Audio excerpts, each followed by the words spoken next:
All right, stop. You're a credit repair business owner. I know you're not making enough income. And guess what? You have it as a part-time and not a full-time.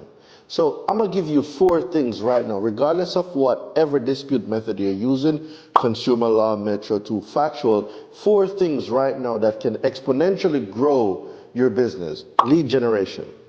Why is lead generation important? Lead generation is the lifeblood of your business. You make new sales, new conversions through new leads coming into your pipeline. The next thing is conversions. Are you converting your leads? At what percent? 10%, 20%? How are you converting your leads? And then what's your price point, right? The next thing is your client ascension.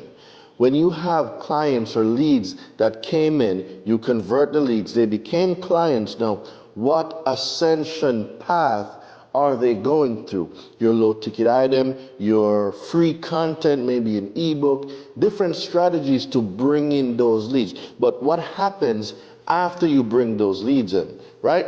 And do you have a continuity program? So what I'm going to do is break down over 5 days. I will be breaking down how lead generation, lead conversion, client ascension, and continuity can increase your business revenue, your credit repair business revenue.